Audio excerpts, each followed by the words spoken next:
You're listening to The Purple Stethoscope. I am your host, Devin Nixon, family nurse practitioner. None of the information provided in this podcast is intended to nor sufficient to diagnose your personal medical issue, but there is a lot to learn, so let's start the show.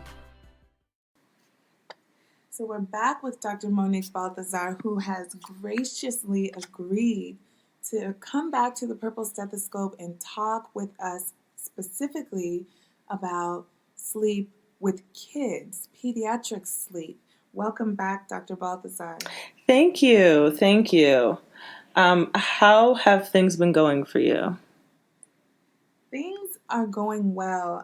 I think with us being on summer break right now, at least in Washington State where I live, it's a great time to kind of reassess sleep patterns and make different habits because the hustle and bustle of the day-to-day, Monday through Friday with the kids and school and sports and all that they do, we have a little bit of a break from that. So I'm really excited to get some knowledge and maybe some boundaries or some goals to set around sleep. Well, definitely. And I mean, especially for our little ones who are still growing and developing and going through so much as it is. Life is hard, especially if you can imagine being a preteen again. Life is hard. So right. I actually have a couple of kids in my house that are those age. I have a 14-year-old son who's a great sleeper. He's the one that if I want to wake him up or if I want to see the whites of his eyes, I physically have to go and wake him up. He is growing like a weed. He's about 6 feet tall right now. Oh, wow. With a size 13 shoe. Oh, man. Not a pinch of fat anywhere on his body. And then I have a 12-year-old son who, like mommy, wakes up at 5 a.m. every day like clock. I think we're just set that way. Mm-hmm. But he wants to be tall like his brother. So he told me the other morning, it was so sweet. He's like, I've been going to bed earlier so that I can grow because I want to be tall. So I thought that was pretty sweet. That's so cute. I also thought, hey, you might be onto something, man. Yeah. So kids need sleep. Kids need more sleep than we do as adults. We're looking closer to 10 to 12 hours for kids, depending on their age. Wow. And kids need bedtimes. They need structure. And so what we're seeing specifically in minority communities is we know that minority people, Black people specifically, tend to not sleep very well for a lot of different reasons. There's the chronic stress of trying to be Black in America. Right. And then there's also shift work and public transportation and a lot of things that you tend to see more in poorer communities than in more well-to-do communities. Got it. But when our parents aren't sleeping well, our kids tend to not sleep well either. So we have kids who are falling asleep in front of the TV. And we spoke last time about how detrimental that is to the health of an adult. And you can just magnify that for a child. Wow. And we don't really have very consistent bedtimes. And as much as kids hate bedtimes, the consistency of knowing that they're going to bed around the same time and that training of their body is really, really important. So 2 quick things on that. I had nappers. My kids were all good nappers, all 3 of them. And all the way up until my oldest moved out, we used to have quiet time on Saturdays. And the rule was between 1 p.m. and 3 p.m., I don't care what you're doing, but it has to be a quiet activity. Those kids fell asleep. 100% of the time. They would have a book or they would be, typically it was a book. And they, just by being allowed a time to not be bombarded with stimulus, they would naturally fall asleep. And oftentimes they would wake up after the 3 o'clock time that was the end of quiet time. Another thing that was really freeing to me, because last week you spoke about 7 hours is what's recommended or what's needed for an adult. You said 10 to 12 hours for kids, and what immediately went off in my mind is, I'm going to have some mommy downtime. If my kids are going to bed before I am, then Yeah. I have an opportunity to really wind down myself and prepare for the sleep that I need. So that's Yeah, no, and really that's what it is. We know that the way children develop once they hit their teenage years, they're more inclined to want to stay up later at night, and that's just a developmental process. Parents do not like be alarmed. It just is part of the process. But in an ideal world, yeah, your kids need more rest than you. So if the family is waking up around the same time, the kids definitely need to be going to bed before the parents. I see.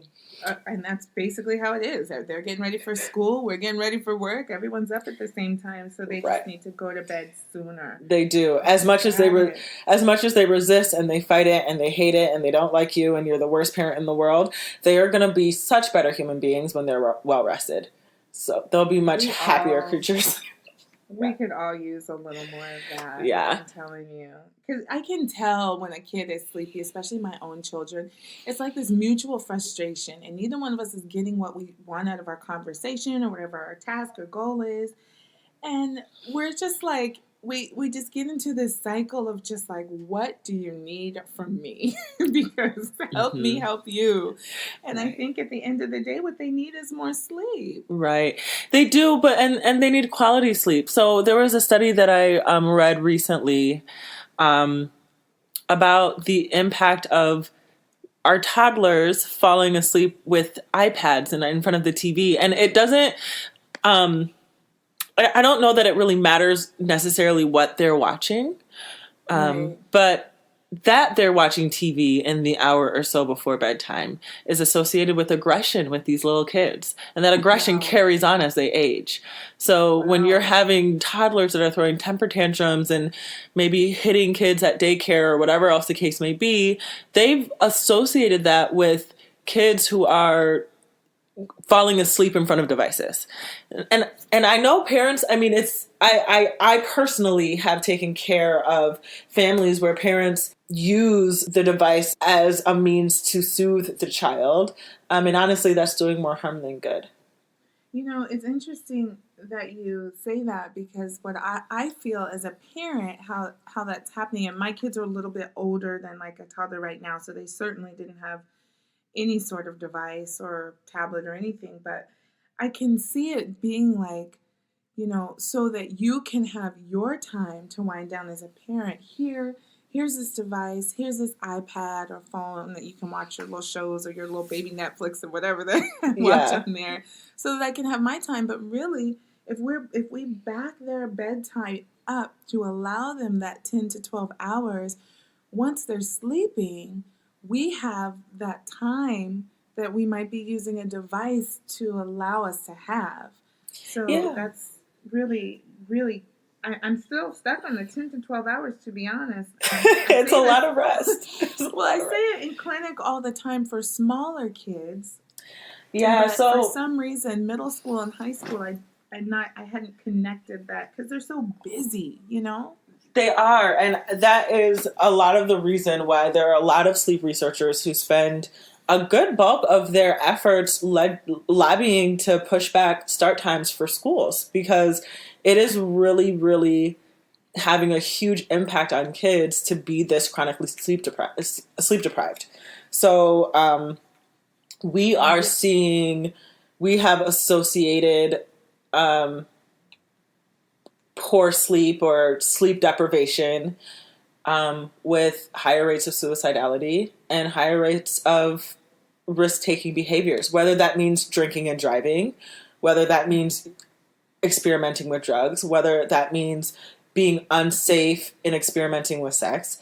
As our teens and preteens are evolving and growing and maturing and different parts of their brains are maturing at different times, decision making is not an easy thing at all, even as adults. Right. And it's even more difficult when your brain isn't fully developed and you are chronically sleep deprived. You're not making good choices. And mm-hmm. Oh, go ahead. I was just going to say, and then when we're talking about differences among races, you have to compound that with, just like I said before, the stress of being a Black person in America.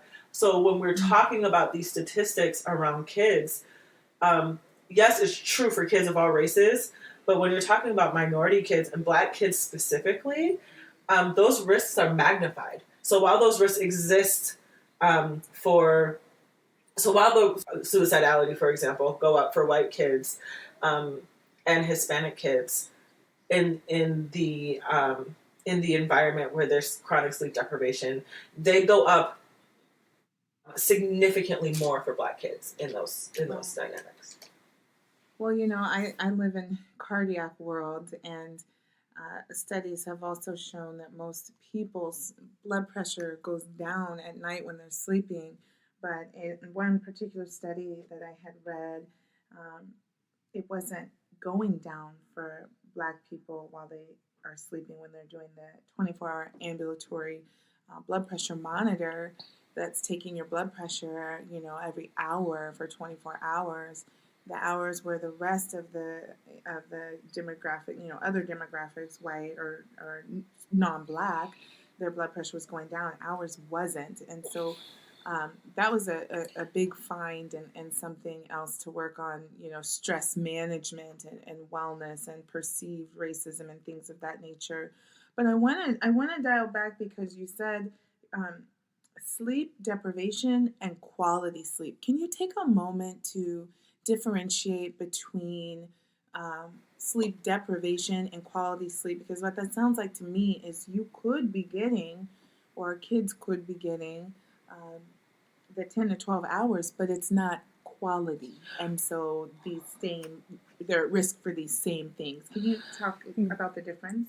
Just to piggyback a little bit off of what you spoke about in terms of blood pressure. Oh, sure. There's a distinction between being in bed with your eyes closed and getting good quality rest, restorative rest.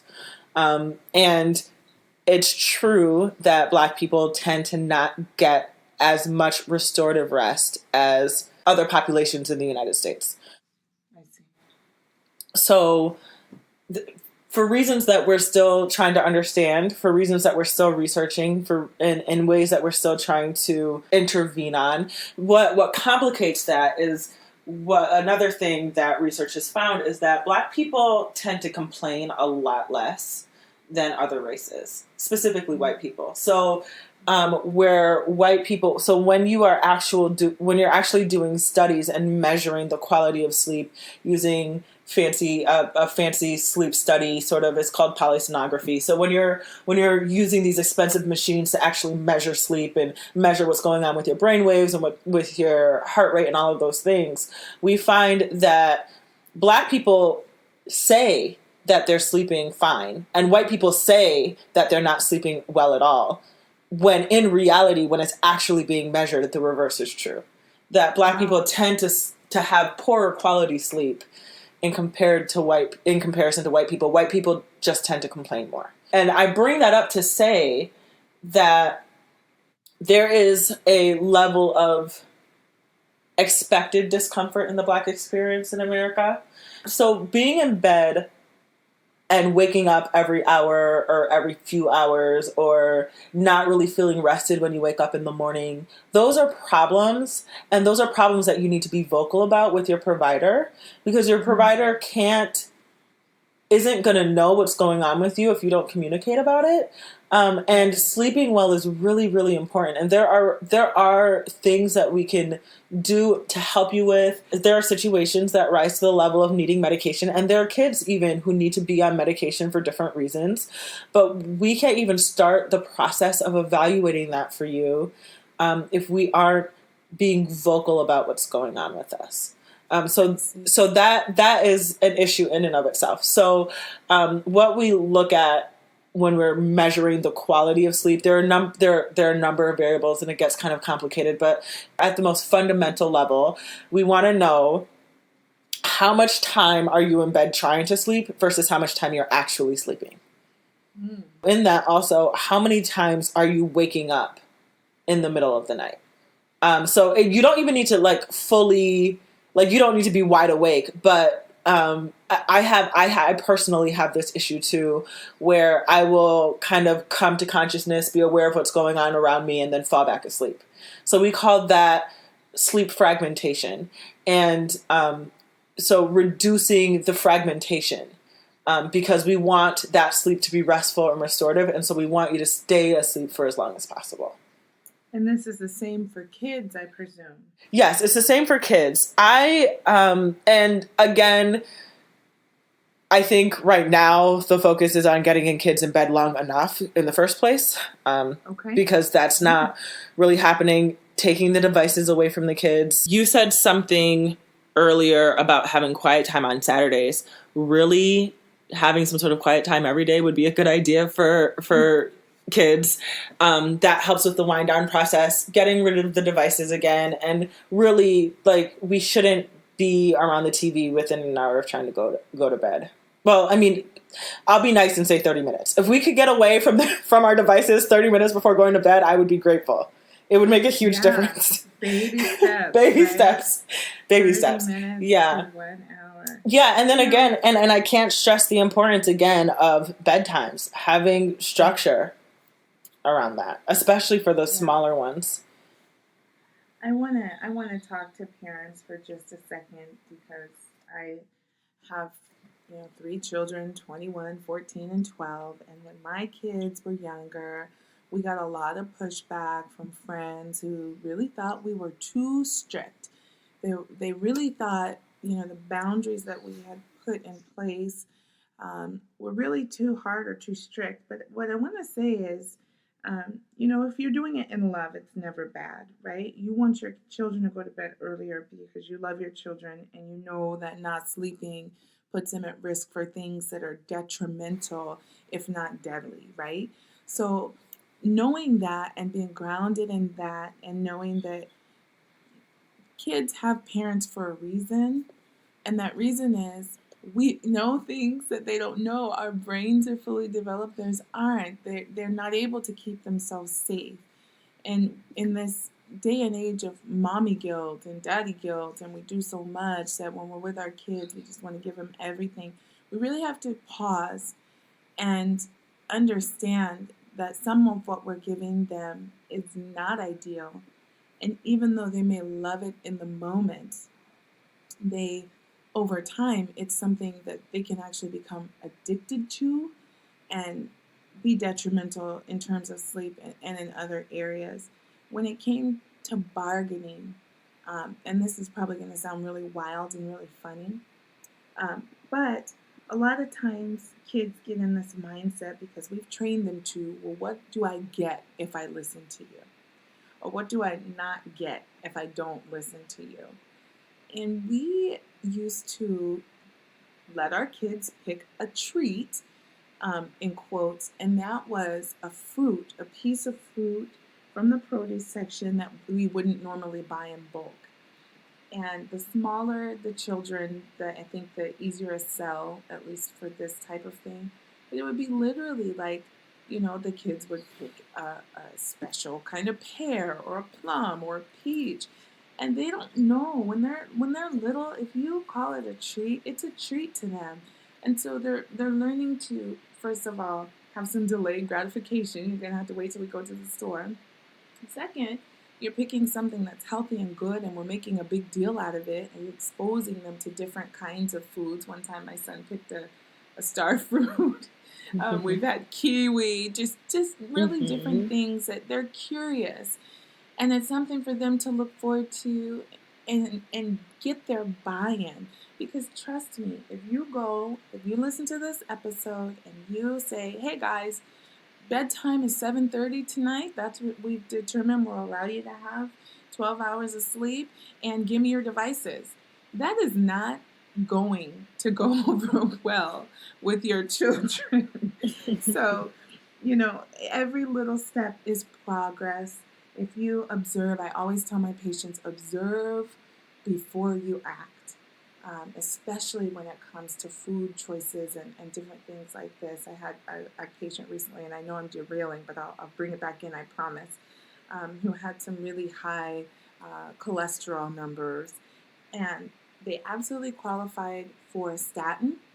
We could have started them on medication. But before doing that, it's like, okay, let's observe and see what it is that you're already doing, and see if we can tweak your diet or your lifestyle so that we don't have to do that. Would you believe this patient came back to me and realized that they were eating 16 bacon cheeseburgers a month? Wow. They worked in a place where they had a cafeteria, and they would go to the cafeteria for their meal, and this is what they're ordering. So when I ask about fast food, nope, not eating fast food. When you ask about, different things like that, it doesn't, we have to take a moment to observe what we're actually doing and then make realistic incremental changes. That patient, by the way, was horrified that they were eating this way, and not even realizing it, because a lot of these things are mindless. We're going about our day, we're doing the things that we need to do to pay our bills, to survive, and not really cluing in on these things that really affect our health. And I say that for parents, before you go trying to take it all away and putting yourself in a situation where it may actually backfire, observe what you're doing first. Observe what time your kids are going to bed, number one. Because if they're going to bed at 10 o'clock every night, implementing a 7:30 bedtime, no, you probably want to go to 9:30 and then 9 o'clock. And the same with the devices. When do the devices come out? When do we pull them out and say, here you go, what we're thinking and feeling in that moment? Because those are really going to be helpful things in the long run of implementing this very, very important health and wellness practice and just overall necessity. We need sleep. Yes, we do. And then just another tidbit, same thing like when we talked about eating for adults, we want to avoid stimulating foods and drinks for kids before bedtime too. So let's avoid the Pepsis and the Cokes. And I don't know if your kids are drinking coffee, but let's avoid those in the hours before bedtime, and avoid too much sugar where you are able to intervene. And make sure that they are well rested, even if they resent you at bedtime. They'll be happy about it when they wake up in the morning. And it's like getting a new child, to be honest. We run around and we take them here and there and want help. Do they need therapy? Do they need pills? And they may. I'm not shooting down any of those things. And kudos to any parent who's taking their kid and trying to, get help and get assistance. But don't forget about sleep. It's so easy to do. There's really a performance-based culture around raising kids, especially when they get to middle and high school, especially when they self-select what their sport or their activity is going to be. And as parents, we have to be so protective of that. I have argued with coaches in the past who wanted to have, practices late at night because of gym space and whatever else. You can't have a kid running up and down a basketball court at 8 o'clock at night and expect them to be in bed at 8:30. It doesn't work that way. So this is a tough one. Actually, I think it's even tougher for kids because you're not just dealing with yourself, you're dealing with another person. A lot of it is things that you have actually trained or allowed over time, so it's confusing to them when they get a different message. It is. Children's sleep is really actually maybe even more difficult than our own. It is. It is. I can see that. And to be fair, all the cool TV shows come on at 9. So, I understand that I am speaking very easily about something that is not easy to accomplish. I understand that there are parents who work different shifts and can't always be there to regulate when their children go to bed. I understand that there are a lot of things that play into this. I also want to provide a base level of education for people who really just don't know. There are a lot of people who have had no idea that their child falling asleep in front of a screen could translate to physical aggression, like in school down the line. And so there are small things, and where you can make differences, do that. Any one small tweak can take you a long way. So do what you can, and don't forget to involve your primary care provider and your child's pediatrician in these conversations.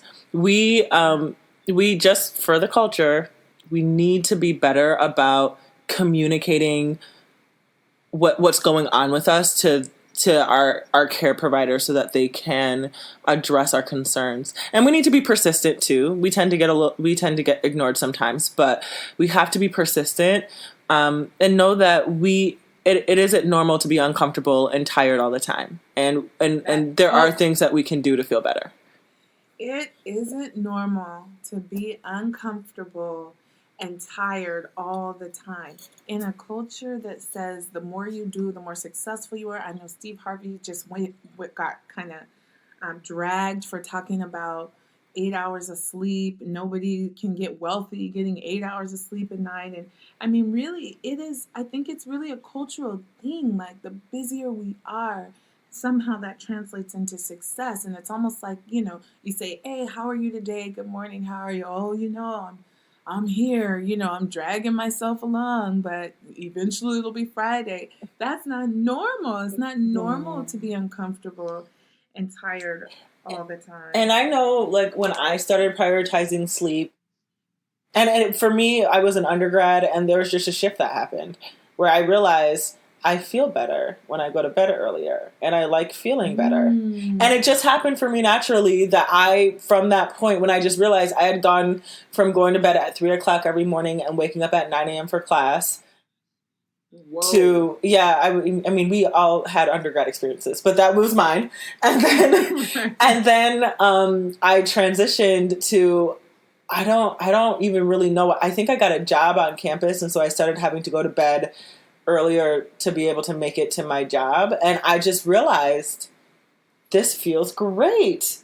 And I like feeling great. And so I just started going to bed earlier then. So I think that you'll start noticing, for those who have the privilege of doing that, do what you can. And for our kids too, napping is a great tool. So if for whatever reason you have a child who needs to be on a basketball court at 8 p.m., make sure that when they come home from school, or when they do get home, there's that quiet time for them to be able to get a nap in. Try to accumulate those hours somehow. It would be ideal to get them consecutively overnight, but we get that that's not always possible for everybody. Right. That's great tips and advice. I know last week we talked about curtains versus blinds. We talked about light. All those things, I'm guessing, also apply to children. Mm-hmm. So one of the things that is coming up as an issue, specifically for people living in inner cities, are the issues of noise pollution and light pollution, and not being able to get away from the clamoring sounds, and not really being able to darken the room enough for you to be able to get adequate rest. And so, that's where the issue of curtains and blinds come in. Let's just say window coverings, period, and then trying to minimize noise in whatever ways that we can. And so when you can create a soothing, comforting environment and I would imagine if the white noise kind of drowns out the sound of sirens and honking horns and traffic noise, if you're living in the midst of a huge city, that I would imagine that would be helpful. Yeah. Right. But what we need is a soothing, safe environment for us to feel safe, for us to feel comfortable enough to relax and to rest. And again, all of this, everybody isn't privileged equally to have those sorts of environments. But where you can create it, do what you can. Absolutely. And I have to, plug yoga again, because I'm a yoga enthusiast, yoga for kids, yoga for adults, even just a little flow. Sometimes I find myself being just a little bit wound up when it's time to go to bed, which is not normal for me. I'm a great sleeper. I don't sleep enough, I have learned, but I fall asleep very easily. But on those nights when I don't feel like I can just fall asleep, I do just a brief, relaxing yoga flow, and it is like a light switch goes off. It's like I'm all relaxed, and then I'm asleep. So. Yeah, and the utility of yoga in improving sleep health, that has been established in research. So just some deep breathing and some meditation and a light flow Good for adults and kids. I agree with that. I'm here for all of it. I love yoga too. Yes. Yes. Well, thank you so much again for coming back and kind of recapping last week's episode as well as talking more about kids. I started this episode out with my mouth open because 10 to 12 hours, again, like I said, I'm used to that for babies and very small children, but maybe not being all the way clued in that, yeah, I look at my 14-year-old, of course he needs more sleep. He is growing and eating me out of the house and the home. So bedtimes, naps when we can get that in, or when we know they're going to have a late night, incorporating an after-school nap, avoiding stimulants 30 minutes to an hour before bedtime, and making sure we include in those stimulants not just food like caffeine or sugar, but those devices. Anything else you want to add before we wrap up with sleep? I feel like we've covered it. I mean, if there are any questions that come up, I'm happy to look into things, do some research, and answer any questions that I can. Great. But yeah, and I think the only other thing that I would add is 10 to 12 hours is a big ask. If your kids are right now sleeping 7 hours, then bump it up to 8. I mean, it doesn't, like we're not shooting for perfection. And like we talked about last time, not throwing the baby out with the bathwater is really, really important. So doing what you can. We will get there incrementally and learn together and take these steps so that we can be a healthier community and healthier individuals. Thank you so much, Dr. Monique Balthazar. Yes. Thank you so much, Dr. Monique Balthazar, for joining us. Again, where can we find you and what are you doing these days? I am at Emory University. I'm at the School of Nursing doing research on sleep health in vulnerable populations. Right now, I'm working with people with HIV specifically. Wonderful. Yeah. Where can we follow your research? My Twitter handle is DrMBalthazar. So that's Dr. M. Balthazar on Twitter. That's where you can find me. Dr. M. Balthazar. You know what? If you check your Twitter right now, you have a new follower. I appreciate it. All right. Yes, thank you so much for your expertise and your generosity with your knowledge. We will stay in touch, exciting things to come, and I want to thank all the listeners as well for tuning in again. These are maybe not the most exciting conversations in the world of podcasts and all the things you could be listening to, but you know what? These are things that are going to make us better, improve our mental health, our physical health, and our overall quality of life. So thanks for hanging with me, and we'll see you next week. Thank you. Bye. Thanks so much for tuning in to the Purple Stethoscope. I'm your host, Devin Nixon, family nurse practitioner. You can find me on Instagram, Twitter, and Facebook at D the NP. That's at symbol D like Devin, the NP like nurse practitioner. If you like what you've heard today, go ahead and share the episode, or even better yet, rate and review. I'll see you next time. Thanks for listening.